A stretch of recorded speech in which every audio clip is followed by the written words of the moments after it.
观众朋友大家好，欢迎收看9月7日公司台记台下晡新闻，我是陈淑君。咱先来看今仔有什么新闻重点。海葵风台已经增强至中度风台，气象局表示，上紧暗头仔就会发布海上风台警报。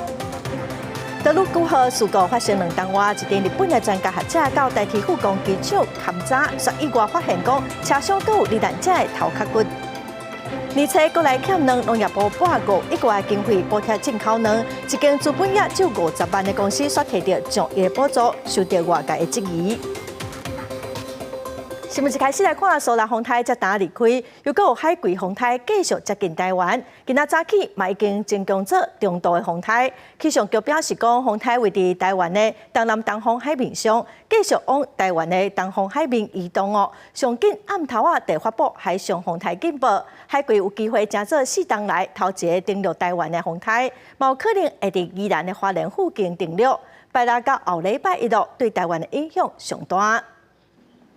台北市一早起天气真好，渡过苏拉风台了后，总算是迎来好天气。不过，阁有第11号风台海葵，在咧台湾东边800多公里的海面上，已经增强做中度风台，有可能登陆台湾。估计拜六暗就会开始影响北部、宜兰、花莲地区，但是风台的路线目前也是歹按算。以目前的预报路径来看，登陆宜兰、花莲是机会是比较高的，但是我们也不排除整个台风的路径还有再往南修的可能，因此可能台东也有机会。那当然，我们不排除高压角强一点的话，它的路径会再偏西一点；高压角比较弱一点，当然就会在北边一点。气象局估计，今仔日暗时有可能发布海上风台警报，接落来也可能伫拜六早时发布陆上风台警报。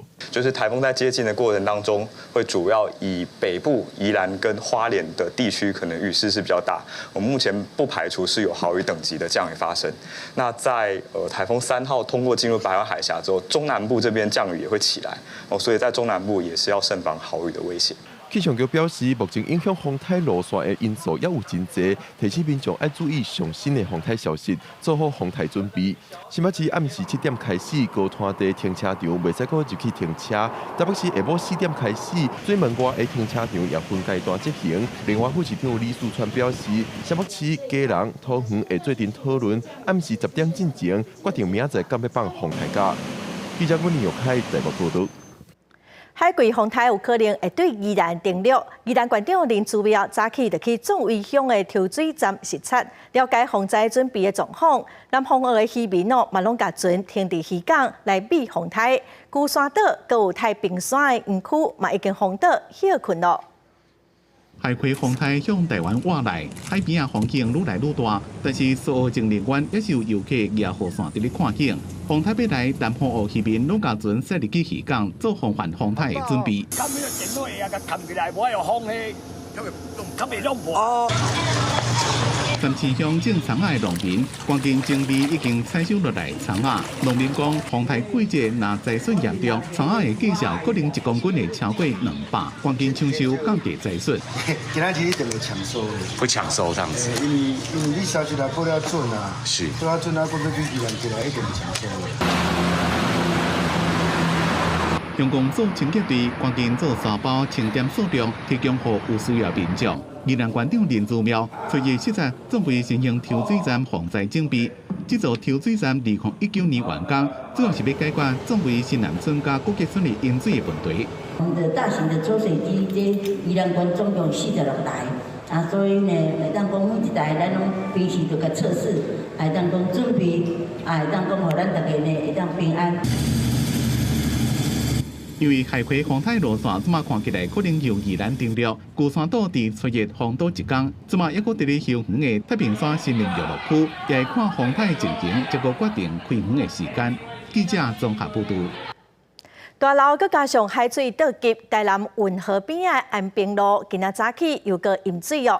另外，伫高雄基頂佮屏東東港嘛連續4天，因為8日的影響，今仔早起哦又個淹水咯，民眾是真無奈。抽水機不斷來甲引到路面的水抽掉，就驚影響到用路人，受到大條的影響。台南安平地區透早9點外，伫個台南運河邊的安平路，如果是積水的狀況，不過有了前一天的經驗，公部門是調派抽水機降低傷害。然後還有把冰箱都做電高工作。那就以免说防止漏电，还是一些家具啊设备坏掉这样子。无落雨啊，落雨就较惨。我像这样这严重。同款的状况嘛出现伫安南区城市街一段附近，连续2天拢出现淹水的状况，就连堆沙包拢无效，水淹入密室内，民众嘛无奈。早唔去投安尼，投是咧，是较无严重位啊，原来有效果啦，看下规间淹了了。我们事先帮协助家户预布防水挡板跟沙包啦，那今天有起了作用啦，不过，台南将军蔡坤新是挡水的更帮发挥效果，将淹起来的海水主动伫个鱼港内面，从来拢无止淹水，保护居民。高雄、基顶以及屏东东港，更是连续4天拢受到大条的影响。海水是不断的往内面淹，规个市场人潮是真少，更有民众要通过淹水的所在，甲塞土路的车起来载人。而高雄、基顶上班的民众，嘛是都爱出门撩水，爱做生意的嘛是都爱开门营业。水拢淹到内底啊！内底物件拢全部拢歹去啊！昨上严重啦，今日都还袂啊！今日都打咧淹呢，打咧客人呢。社群上班都要涉水，对不对？对。年度的大潮加上风台影响，沿海地区的民众连日受到海水倒灌影响，是真艰苦。除了无奈，嘛无其他的办法。记者吴正훈南部综合报道。日本的铁道专家受到交通部邀请来台湾访问，曾去台铁的富冈基地了解道路故号事故了后的改善。罹难者家属团体的发言人王美君说伫车厢发现讲有亲像罹难者的头壳骨。王美君是讲事故发生2天外咯，都有这款代志，因实在是无法度接受。交通部长王国材嘛讲真遗憾，铁路警察今仔早起就去现场搜证 ，DNA 检验的结果会个对外公布。怎么可以这样？你说头盖骨难怪我们都拼不回来啊！顶个月底，交通部邀请日本铁道安全专家登访台铁富冈基地，结果泰鲁国号家属团体发言人王美君说，伫个当时受损上严重的第8节车厢，找到一个敢若是罹难者的头骨。这一看就是头盖骨啊，是不是？这谁的头盖骨？让它遗留在这里。王美君艰苦练目屎，因为泰鲁国号事故拢已经过881天，不过还有罹难者无法度好好回去厝的。初透早，王美君出席台铁安全改革研讨会，呼吁行政院要出面做好灾害防救指引。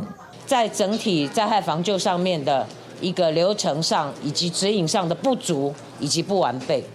如果我们没有办法去让指引是能够很明确的，未来不论发生事情的时候，它就一定还是荒腔走板，还是会有人没有办法完整的回家。遗物也许对很多人来说不是很重要，这是家属跟罹难者。它其实是最后一个可以连接。目前头骨已经交予检警验 DNA。交通部长王国材表示，真遗憾无法度予罹难者入土为安。今仔日透早，铁路警察会伫个现场搁一摆搜证，结果同款伫个第8节车厢，搁发现敢若有4块头骨，还搁有罹难者的手机啊。一定要整个过程要特别的这个严谨来看待这个事情。王理事长他也特别看到有医务，然后也发现这个状况我想说。就把问题找出来，我们来检讨改善。因为进前传出台铁局长杜眉会伫个台铁公司化了后才当市长，外界关注头骨事件敢会影响当市长遴选。王国材回应，当市长会当带领台铁公司化，互员工拢会当信任，袂安尼影响遴选。记者综合报道。来看台南有一个定伫各地庙会演出的团体，红白讲团长10月当前涉嫌性侵、性骚扰团员，嘛包括未成年的人早起受害者出面指控，因讲要透过司法来讨回公道。他就真的手伸过来，然后把我裤子脱下来，想起家己伫国高中阶段，互信任的教练性骚扰，就算过10几20年，受害者依然是哭到目屎飞袂离。他担心他的小孩受到伤害，我们那时候也是小孩啊，我们直到20年后才敢站出来。成功诱奸我之后，他送了我一些礼物，分几次还给我，好用这种性交易的方式，20年到现在，我活着跟死了没有两样。几个受害者学生时期拢捌甲台南一间艺术团的团长姓朱的武术教练上过课，啊，不过教练捌用甲方心术做理由，对受害者 A 无其性行为、性侵自死。佮单独将受害者伊再去空旷山区压制，但学生脱身，教练互伊封嘴的钱，学生退行了后求助其他老师，所拢无消息。另外，受害者 W 是互教练用整骨做理由摸身体，照理由改针，种种恶行一直到今年MeToo事件的滚价，因才敢发声。关于刑法诠释性侵罪的现行规定，我们也认为这个刑度不应该比一般的性侵罪刑度还要轻。司法要不要办？要不要成为这些受害者最有力的力量？在补助制度里面，以及在申诉制度里面，目前在体制内我们都看不到任何检视跟监督。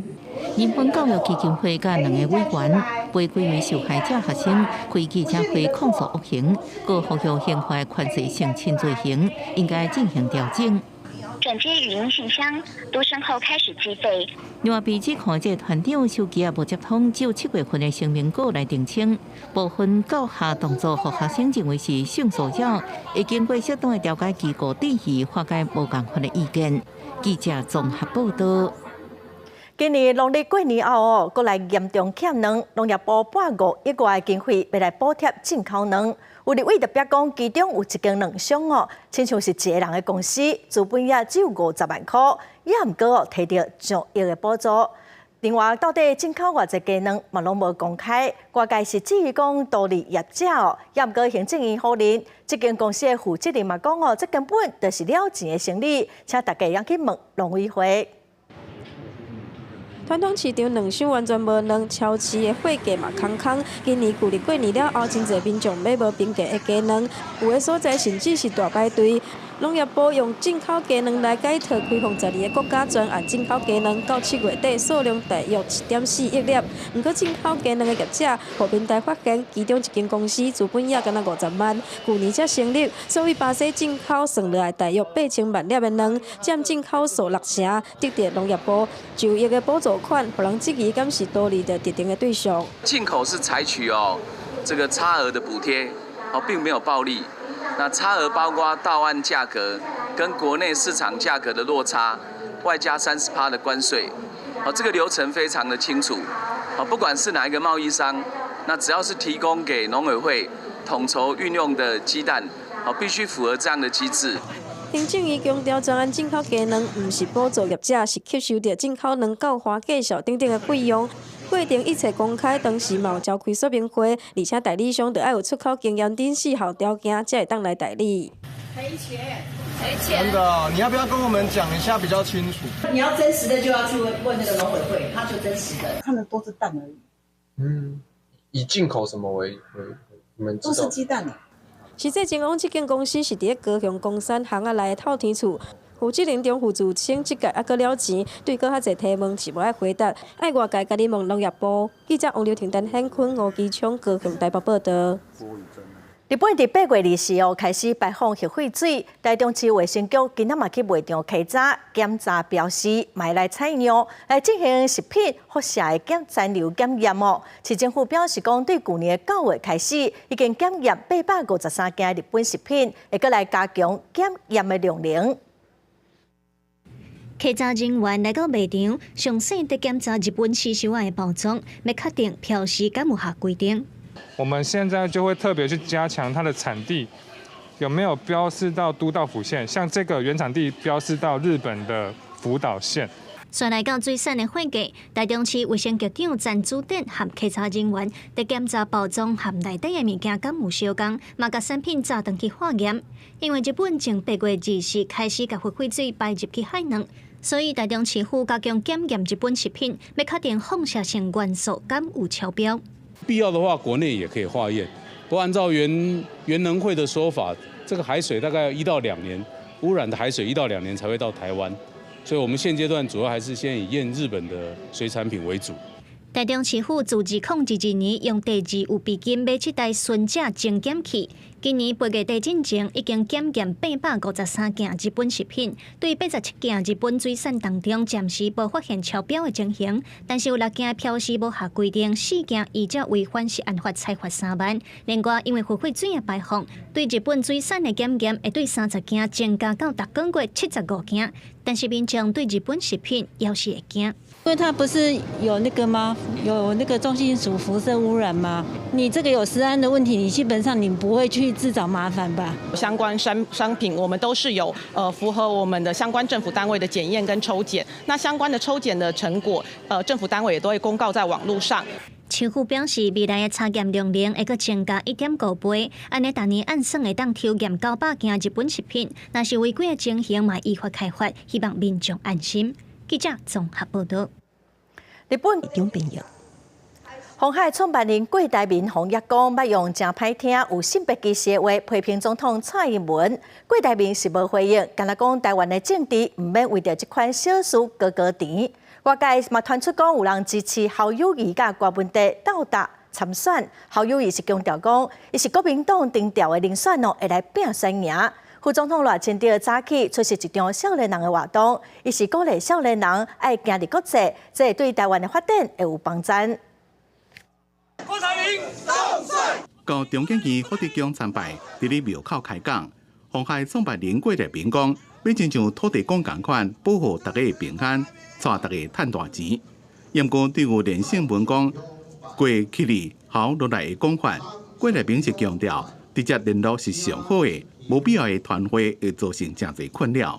两点之间最短距离就直接，经过很多的间接联系，都造成不必要的误解。民众党的郭文哲伫这份无公开行程，因过几工前甲郭台铭共在活动时阵，只敢若简单的握手而已。郭台铭是讲，就是郭文哲迄天会坐来食饭，就当有时间好好啊谈，未放弃整合的空间。但是郭台铭批评错党党嘅收拾女性的言论，最近也引起注意。大家拘泥于这些小事情，然后在那边纠缠不清，然后弄很多东西。台湾的政治有需要这样呢？侯友宜当选。支持者大声喊口号，侯友宜参加新北市妇女会理事长高捷及挺侯奥运会成立大会，美国在抢妇女票。对外界提出侯瓜配，侯友宜是强调自己的态度无改变。会坚定团结胜算。从以前到现在，我就是国民党总统征召的候选人，我也坚定我自己的步伐跟信念，团结所有人的力量，让我们赢得胜选。侯友宜讲，台湾是世界上上危险的所在，和对手赖清德办公室这个是防卫强国恐吓人民。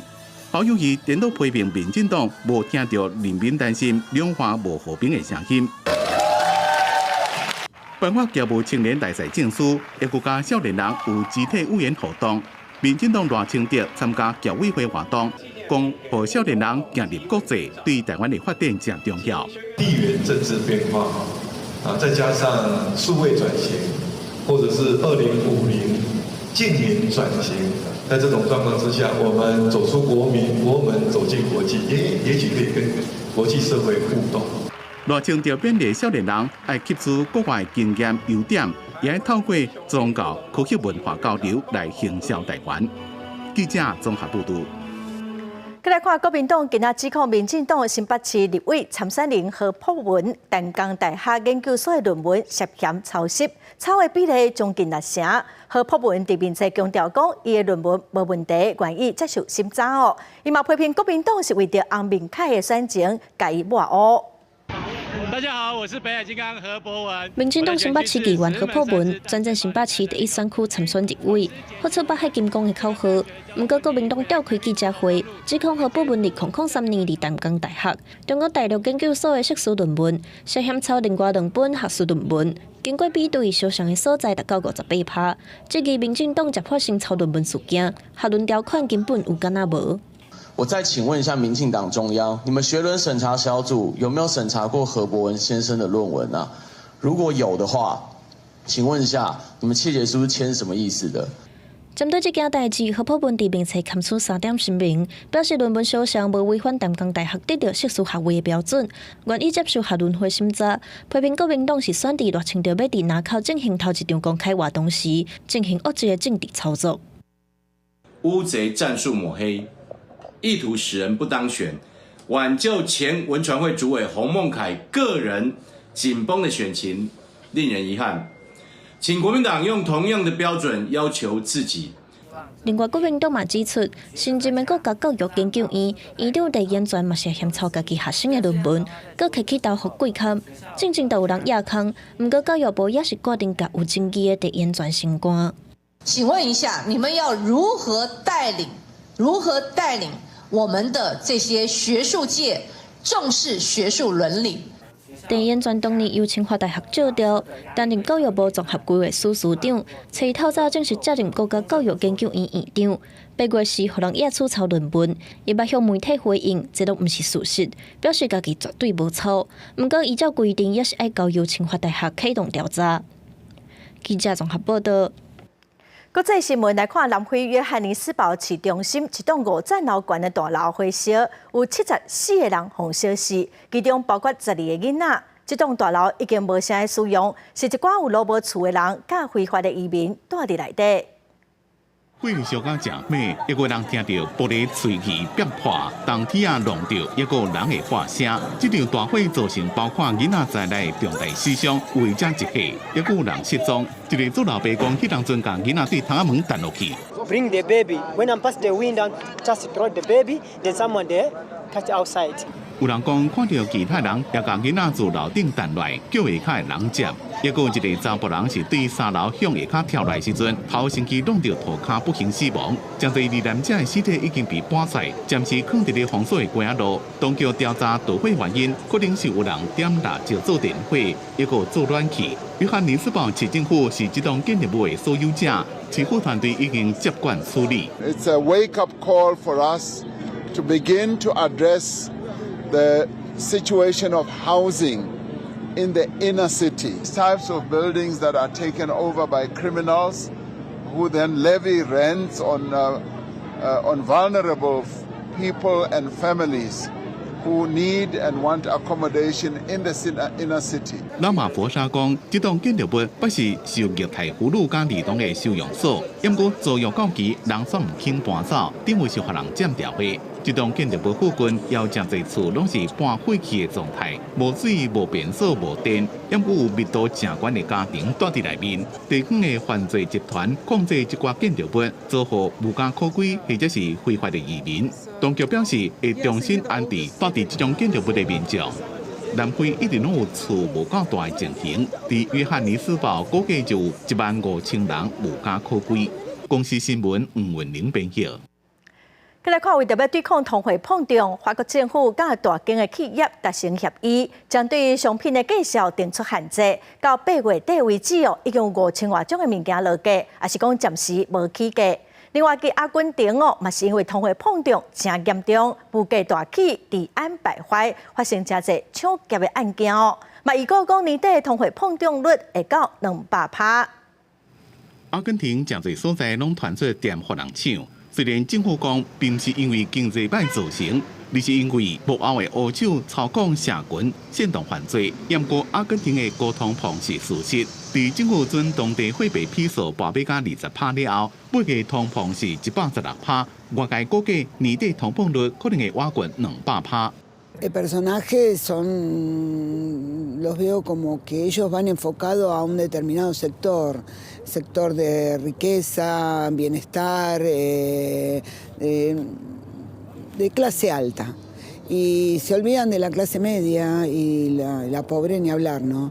专家分析，阿根廷的经济发展拢停来，再加上物价一直起，才引起抢劫，和10届总统大选出现真侪变数。顶个月13个总统初选，极右派自由经济学家米雷伊竟然摕到超过3成得票率排第一。米雷伊互人叫做是阿根廷川普，伊提出放弃阿根廷货币比数，改用美金，有真侪选民支持，希望会当解决高通膨。同款伫咧对抗通膨的也有法国，当局甲大型企业达成协议，对商品定制介绍的上限，到8月底已经有5000种商品冻起或者是降价。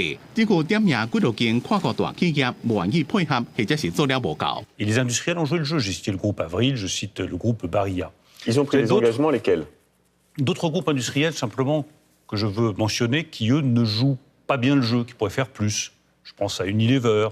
Je pense à Nestlé, je pense à PepsiCo, c'est des très grandes multinationales qu'on fait un peu, mais pas beaucoup, on leur demande de faire beaucoup.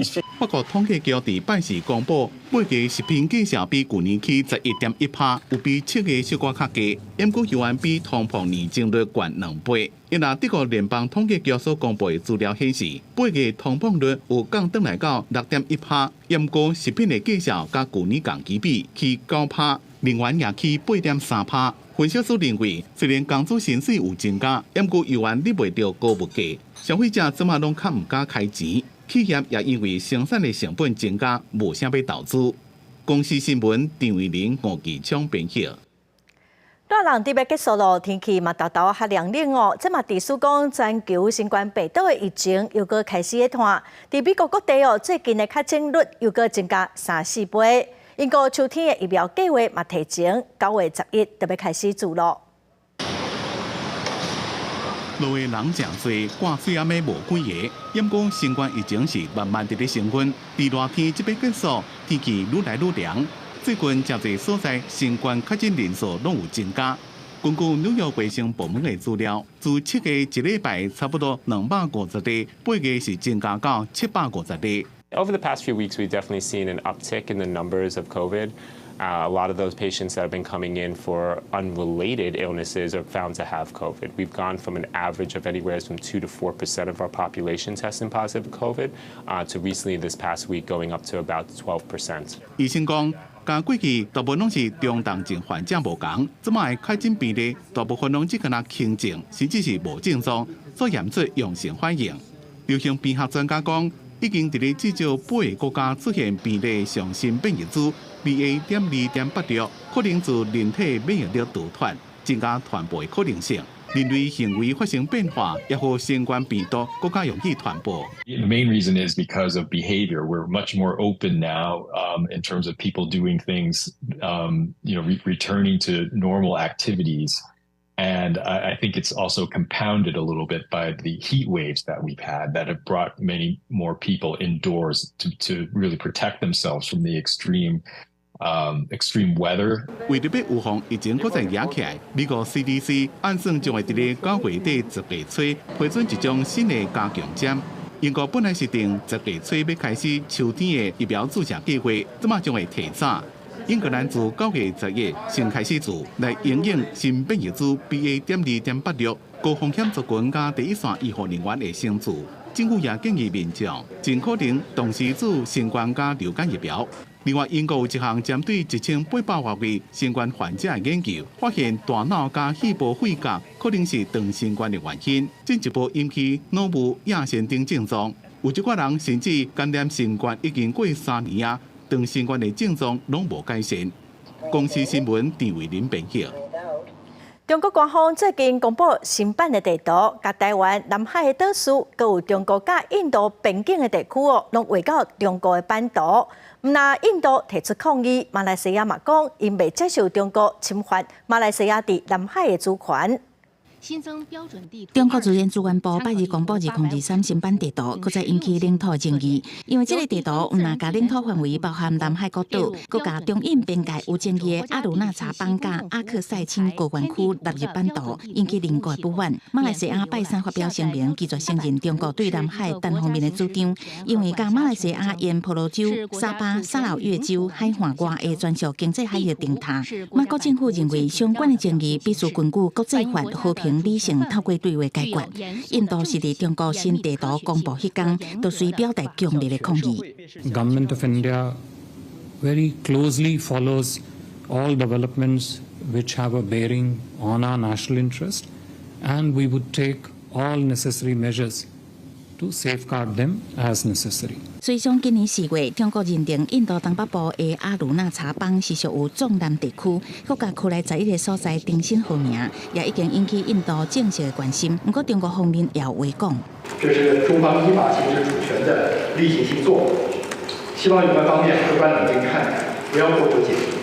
中印边界总长伫中国方面的定义是2000公里，印度方面是主张有3500公里。双方捌伫1962年因为领土争议发生战争，到2020年，双方伫边境的拉达克、加万古，搁再发生真侪起冲突，造成双方的士兵至少24个人死伤。虽然后来局势有较缓和，不过去年12月，双方搁再伫阿鲁纳查邦达旺这个所在发生冲突，这个地图争议恐惊会互中国甲邻国加一寡不满。公司新闻詹慧敏编译。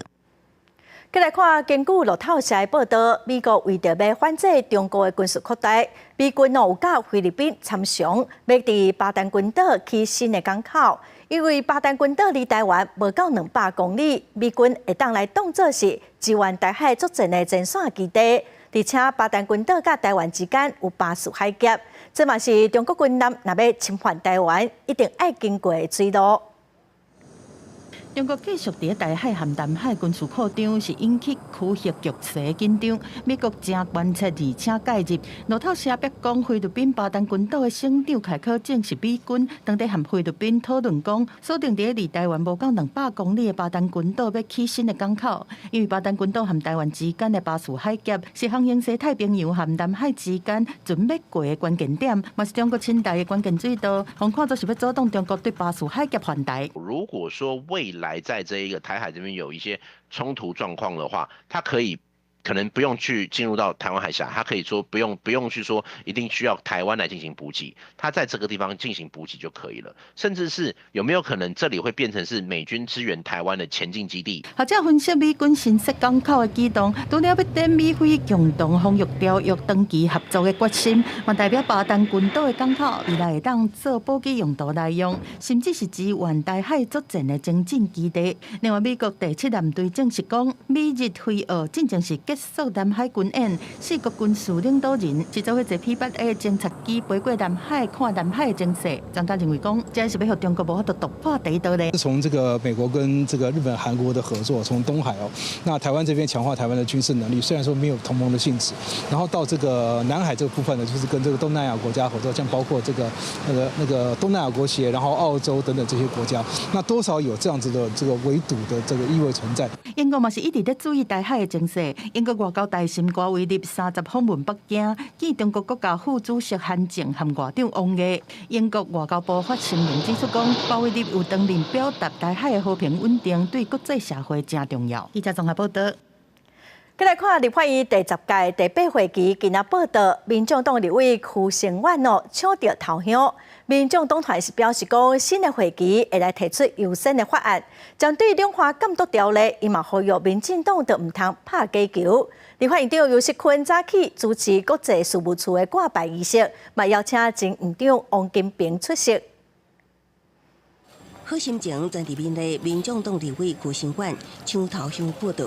立法院第10届第8会期初一报道日，邱成远透早3点52分到伫外口等。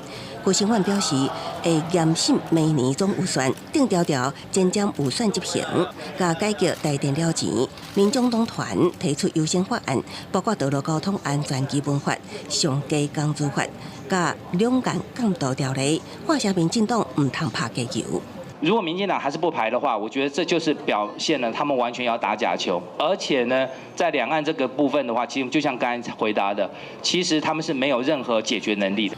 时代力量陈椒华表示，新会期会关注基础政治，国民党由叶兰是继续关切警消的提案，另外加入 INB 吸金诈骗案、从定案承办的民进党立委陈敖票，强调尊重司法调查。请揭牌。新会期报道日，同时也是立法院国际事务处甲牌运作的大日子。立法院长游锡堃亲自主持，邀请前院长王金平出席。游锡堃特别向王金平致意。王金平表示，台湾国际地位特殊，面对外交弱势，国会外交会当填补正式外交的不足。在国际上，有许多台湾行政官员走不进去的地方，国会外交确实可以弥补不足。我也非常高兴回到娘家来参与这场盛会。我们再度跟于院长有这样一个决心，跟这样一个做法呢，我们要感到非常的敬佩。另外，新会期正式开机之期，刘锡坤上紧15调集党团社长。拄啊好有选会期，拄到选举年，时间真迫。开机日期有计伫9月下旬登场。记者综合报道。2019年，咱国通过同婚专法，也毋过跨国同婚，阁有收养囡仔，阁有障碍。内政部昨宣布讲，未来同婚家庭会比照一般的做法咯，收养囡仔的身份证父母的登记，袂阁加用一个字咯。在这个地方养。为爸比着查某囝的身份证顶头，当成伴侣秒爸被标注成做养父，表示查某囝是2个人收养的囡仔。但是，伫异性配偶收养囡仔时阵，并未特别注明。经过民间团体努力推动，内政部伫8月30日通过相关修法。司法院释字第78号解释的施行法，今年修法嘛，这个父跟母的栏位会变成是把那个养字拿掉，就是2个就是父或者是母，就会跟异性婚是一致的。未来同婚的家庭将会比较异性配偶的做法，收养子女的身份证父母拿，未搁再加注养字。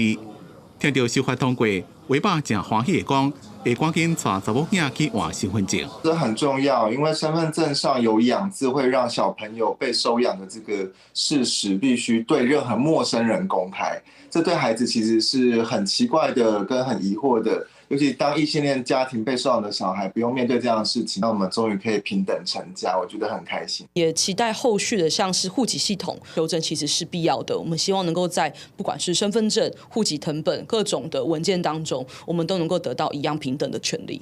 咱国2019年通过同婚专法，今年5月搁再3读通过司法院设立第748号改正施行法修正案，互同性伴侣会当无费完收养。东家会统计，目前全台湾同志家庭收养囡仔的差不多要到120组。这边提了收养子女身份证顶头用这字，就和台湾的婚姻平权搁再向前跨一步。记者综合报道。来看台湾甲美国合作训练出咱国内头一只电子产品的侦测犬哦，是一只2岁拉布拉多，名做金鱼，会叫 Waffle 哦，伊会当闻到电子产品顶头化学材料、SD 卡、手机、电脑，伊拢有法度来侦测。9月11开始哦，就来协助找出犯罪现场的所有证据。有它很明显的，它鼻子有往上，有，它一直往上看。这只乌狗世界片，一面甲连犬员培养共心，一面用片的，互人引导找出目标物。Yes， 看到了。哦，他完全答对耶。这只拉布拉多犬名叫做 Wafer， 今年2岁，看伊的身躯也有挂中华民国的国旗，由美国非营利组织捐予台湾警方，也予国内有头一只电子产品的侦测犬。这次去美国为期2个礼拜的受训呢，让我印象深刻的是有一次在河流中把手机放在河底，威弗竟然能闻到。威弗已经到台湾啊，当地检疫隔离，做新型的侦测犬，为手机啊、随身碟、到记忆卡，伊拢骗得到，就连加密货币、硬体钱包啊，也拢无问题。伊定9月11开始对保三总队做伙打击犯罪。主要是针对嗅闻储存装置上的一种特殊的化学涂料3苯基氧化磷。现在国内的警犬队主要我们训练狗狗以嗅觉来训练基础来讲的话，就是训练他们找毒品再来就是找爆裂物，第3个呢就是找这个血液的部分主要就是我们运用这方面的勤务为居多。比起国内的警犬培训，加缉毒犬、侦捕犬更优先。这届威弗加入，警犬更有新的战略，也让侦办更加进步。记者综合报道。政府推动防止诈骗要对校园开始做，行政院长陈建仁嘛亲身去国小来宣导。另外 ，NCC 正正推动市内电话，若接到头前是加886-9的电话号码的时候，会成为一段华语甲台语的警告。9月中开始会扩大来服务，所有对外国卡来的电话拢会有警告。你们家里面有没有爸爸妈妈、哥哥姐姐或者阿公阿嬷被诈骗啊？有哦。内阁国校内面宣导诈骗防治，行政院长陈建仁当场调查讲，偌济小学生出来捌拄到诈骗集团。来到假货，爸爸有被骗过钱。玩手机、玩电脑、玩平板，都一定要小心，好不好？爱互民众卖哄骗去，都要对教育开始，教育部分析，伫中小学常常看到的诈骗，包括是网络买物件是假，一般买物件的诈欺，交朋友的诈骗，游戏点数的诈欺，大专校院是解除分期付款、投资诈欺和海外散工的诈骗，定用网络和电话咧骗，政府和中华电信进行合作，接到9886这种电话，就会亮国台语的警示。这通是国际电话，请注意小心诈骗。这通是国际电话，爱细腻哦，唔通去用骗去。9月中开始会扩大服务的范围，只要市话接到国外卡来的电话，拢会加语音警示。另外手机若接到国际电话语音警示，接落来嘛拢会伫5大电信上线。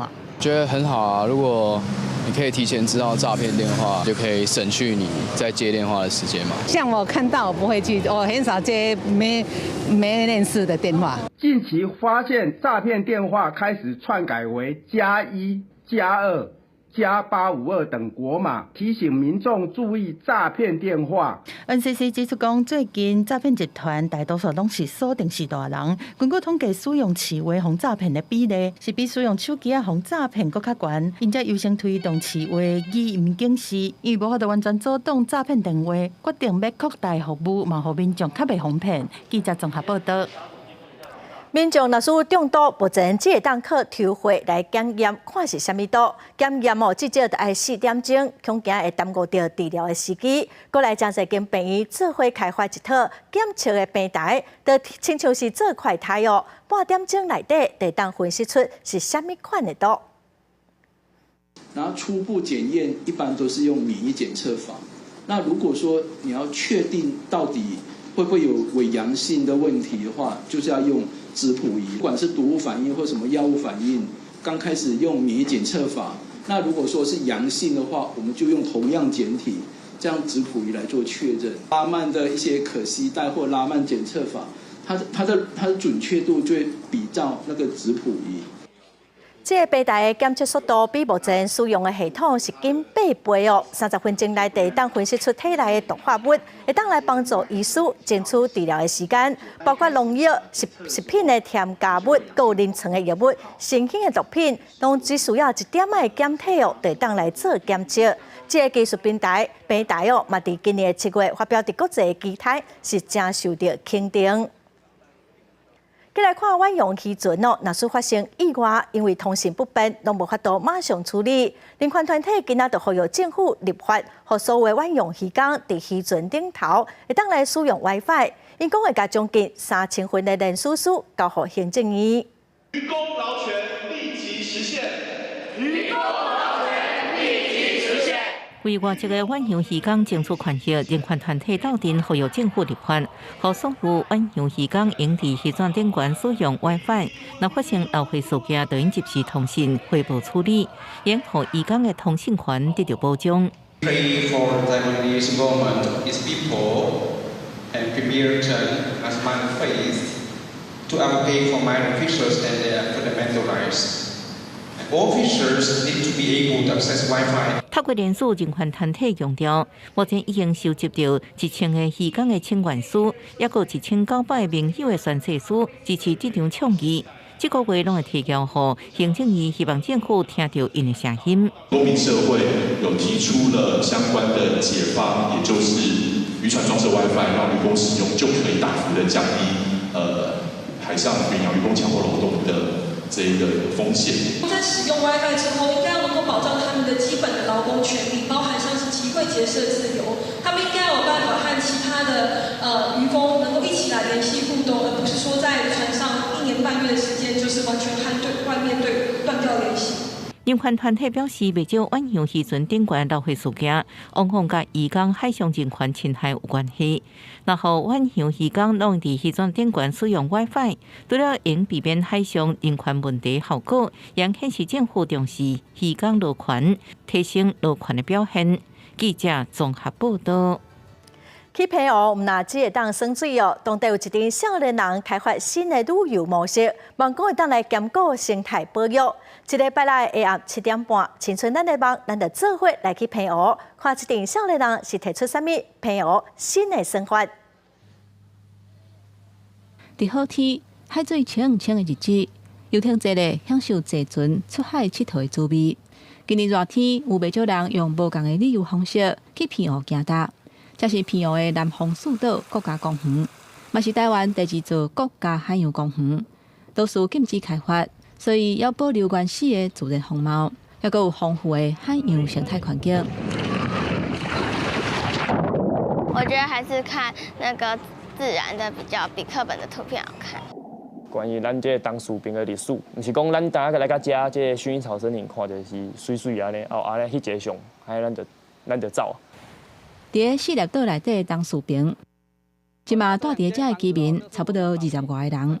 李家福从细汉伫遮大汉，面临掠鱼的范围限缩的情形，伊改经营观光业，以饲留伫个故乡生活的基本收入。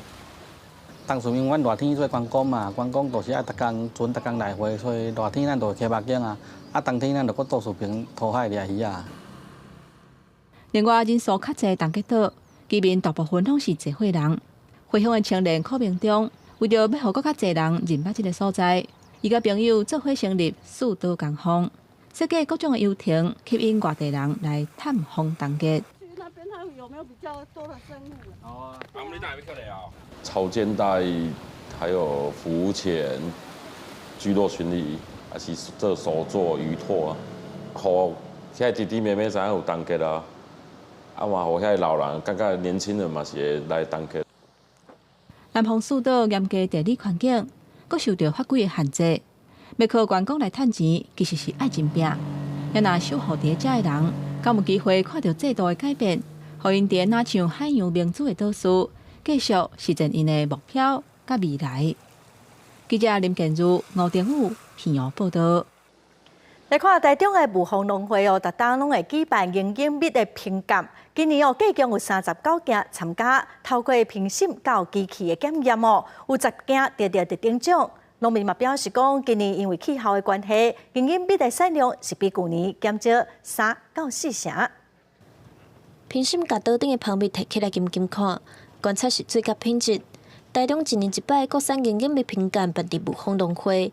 今年有太平、外埔顶北区的3小班，计共39件营养蜜参加比赛。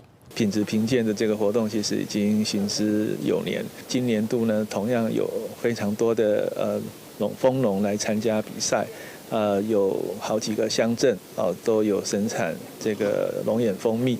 那同时邀请了台湾好几位在产官学界的专家来担任我们的评鉴的评审老师。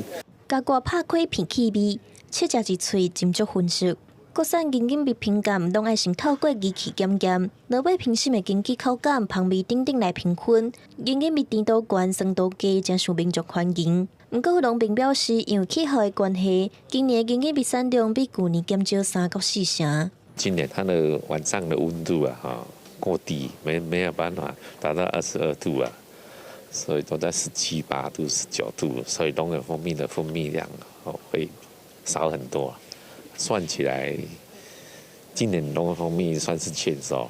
为着要提升蜂蜜的品质，确保消费者的权益，台中逐年拢会举办营养蜜评鉴。今年有10人摕到特等的好成绩。农会表示，希望透过评鉴会当带动营养蜜的销量，互农民有一个保障。记者综合报道。美国汉堡王当个拍官司哦，民众指控讲相片的美国挂包看起来是真大粒，也毋过实际上哦是球水真济，也正是辩讲商品无需要甲相片变大，也毋过这款讲法法官嘛无法度接受。法官是讲业者着爱针对敢有广告无老实的情形提出说明。连锁速食店汉堡王的广告讲，招牌商品华堡用1/4磅韩牛肉做的，佮加真鲜的塔马豆、青菜、葱头这配料，看起来美味可口。不过美国有民众指控汉堡王的广告无实在，用误导广告销售汉堡甲其他产品。美国消费者当地研究提起集体诉讼，向汉堡王求偿。提广告的相片甲消费者实际购买到的华堡相比者，广告的华堡材料侪甲通出面包、肉饼嘛大一倍。汉堡看起来比实际的寸球大35%，互消费者认为汉堡都是遮大粒，无想到实际的寸球差真济。美国汉堡王是讲无需要提供甲广告看起来同款的汉堡，理性的顾客伫看广告的时阵都会知影这点，认为是广告的主张是错误的。广告内底的肉饼甲提供互全美国几落百间华堡的肉饼完全同款，虽然双方有经过协调，不过无成功。汉堡王也请求法院驳回控诉，不过去互法院拒绝。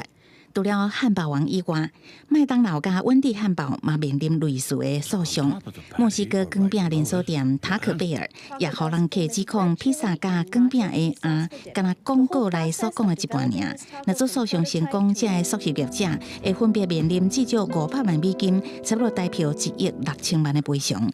公司新闻新乐培编译。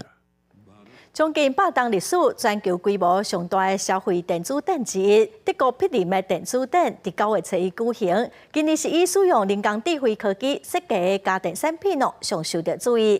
咱台湾某企业去参展这电子展大约是当创造1300亿台票的商机。全球规模上大、上有指标性的柏林消费电子展，为9月初一到初5伫德国柏林举行。当地有名的国际大厂拢会借着这个展览，发表年度上新产品甲技术，抢攻第4季圣诞节商机。今年展览规划13个展区，主题包括智慧家电、物联网装置、手机通讯、甲电脑周边产品、甲家电顾虑等等。真侪厂商拢会强调自家产品会当节能、永续发展。We see that consumers, more than 70%, actually would like to use and like to buy more, I would say, energy efficient appliances. 人工智慧也出现伫今年的展览内，为手机就会当知影冰箱内底有一寡什么款的食材。那三星是推出98寸的电视，非常吸引人。We're focusing on entertainment. Today we introduced a 98-inch massive big TV because people are looking for bigger and bigger TVs. But we also know that 71% of people are looking for a way to reduce energy. So we're using artificial intelligence in all of our machinery in order to help people reduce money. 去年开放实体的消费电子展，虽然由于受到疫情影响，真侪亚洲国家因为旅行限制，无法度跨境实体展出，由于是创下超过45国。拢总有1100间企业展出，吸引全球超过16万实体观展人潮。今年台湾也有厂商飞往柏林参展，主办单位有估今年会有2000间参展商，创造40亿欧元，大约超过2300亿台票的商机。公司新闻新乐培编译。下晡晡的天气，咱来看各县市详细的资料。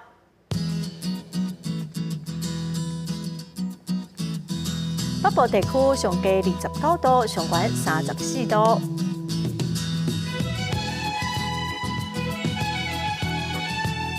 中部地区上低29度，上悬34度。南部地区上低28度，上悬33度。东部地区上低29度，上悬32度。外岛地区上低27度，上悬32度。再来看未来3天的天气。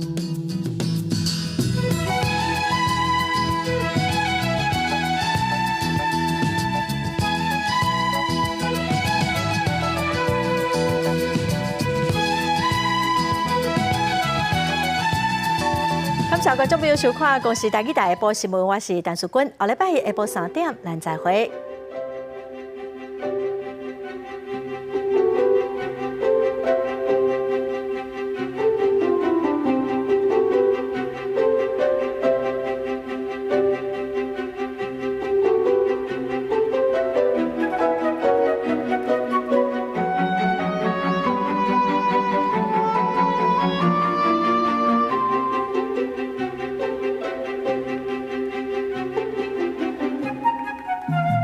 了。